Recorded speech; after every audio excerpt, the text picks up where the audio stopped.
Dalai Lama XIV. Chef spirituel, religieux. Il n'importe pas qu'un être soit croyant ou non, il est plus important qu'il soit bon. Donner des biens matériels est une forme de générosité, mais on peut étendre une attitude de générosité à tous les comportements. Être gentil, attentif et honnête dans ses rapports avec les autres, faire des éloges là où cela est dû. Le vrai bonheur ne dépend d'aucun être, d'aucun objet extérieur. Il ne dépend que de nous. Ne confondez jamais mon silence avec l'ignorance, mon calme avec l'acceptation ou ma gentillesse avec la faiblesse. La compassion et la tolérance ne sont pas un signe de faiblesse, mais un signe de force. Si l'on est blessé par une flèche empoisonnée, l'important est d'abord de la retirer, ce n'est pas le moment de s'interroger d'où elle vient, qui l'a tirée, de quel poison s'agit-il. Nul besoin de temple, nul besoin de philosophie compliquée. Notre cerveau et notre cœur sont nos temples. Suivez les 3 R. Respect de soi, le respect des autres, la responsabilité de toutes vos actions.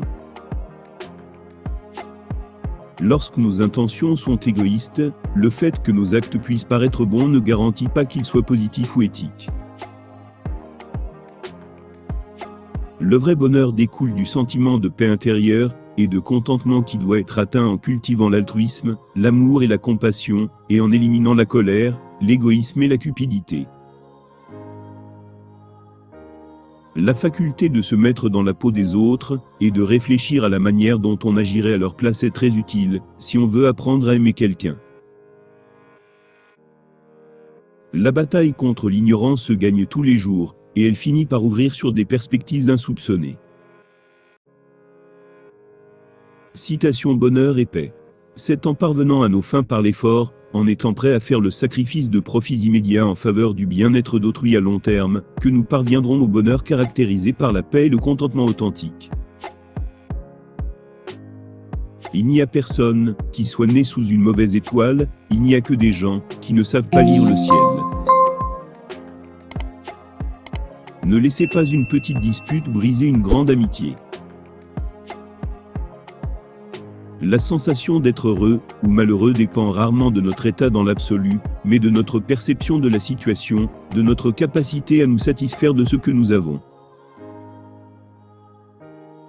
J'ai constaté que le plus grand degré de tranquillité intérieure venait du développement de l'amour et de la compassion. Plus nous nous soucions du bonheur des autres, plus grand est notre propre sentiment de bien-être. La façon de changer les mentalités des autres est avec l'affection, et non avec la colère. L'homme me surprend. Il sacrifie sa santé pour gagner de l'argent. Ensuite, il sacrifie de l'argent pour recouvrer sa santé. Et il est si inquiet pour l'avenir qu'il ne profite pas du présent. Sème un acte, tu récolteras une habitude. Sème une habitude, tu récolteras un caractère. Sème un caractère, tu récolteras une destinée. Notre but principal dans cette vie est d'aider les autres. Et si vous ne pouvez pas les aider, au moins ne leur faites pas de mal. Le bon sens de la vie humaine nous montre que la vie humaine est courte, et qu'il faut mieux faire de notre court passage sur Terre, quelque chose d'utile pour soi, et pour les autres. L'apaisement réside en chacun de nous. Le bonheur se distingue du plaisir. Ce dernier n'est pas lié au sentiment de l'existence, on ne s'y oublie pas, en tant qu'être singulier. Ici se loge la deuxième raison, qui peut expliquer la rareté de ce bonheur en littérature. Si vous pensez que vous êtes trop petit pour faire une différence, essayez de dormir avec un moustique. Toute souffrance est causée par l'ignorance. Les gens infligent des souffrances aux autres dans la poursuite égoïste de leur bonheur ou de leur satisfaction. Il n'y a que 2 jours, dans l'année que rien ne peut être fait. L'un s'appelle hier, et l'autre s'appelle demain. Aujourd'hui est le bon jour pour aimer, croire, faire et surtout vivre. Le moyen de surmonter les pensées négatives et les émotions destructrices consiste à développer des émotions positives opposées, plus fortes et plus puissantes. Je me considère comme féministe. N'est-ce pas le terme utilisé pour parler de quelqu'un qui se bat pour le droit des femmes? Avant de continuer la vidéo, pensez s'il vous plaît à vous abonner et à mettre un j'aime, cela nous aiderait pour le référencement de la chaîne et celui de la vidéo. Bonne suite. Cœur plein d'amour et de compassion est la principale source de force intérieure, de volonté, de bonheur et de tranquillité mentale.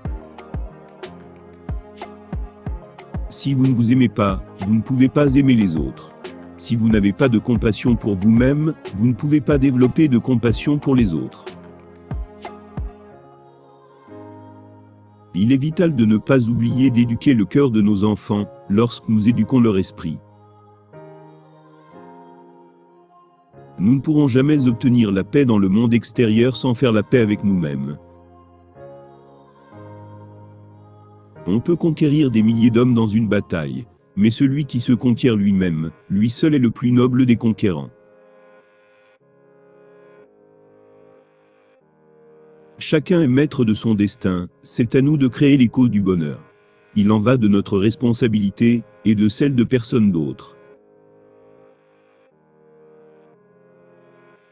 Si nous devenions violents, nous n'aurions plus rien à défendre.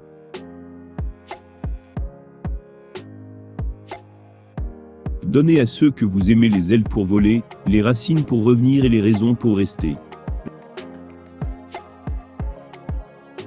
L'amour est l'absence de jugement. Chaque jour, pense au réveil, aujourd'hui, j'ai la chance d'être en vie, j'ai une vie humaine précieuse, je ne vais pas la gaspiller.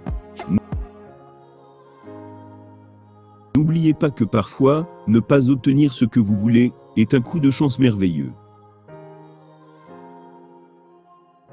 Un arbre avec de fortes racines peut résister à la tempête la plus violente, mais il ne peut pas avoir de racines tant que la tempête apparaît à l'horizon.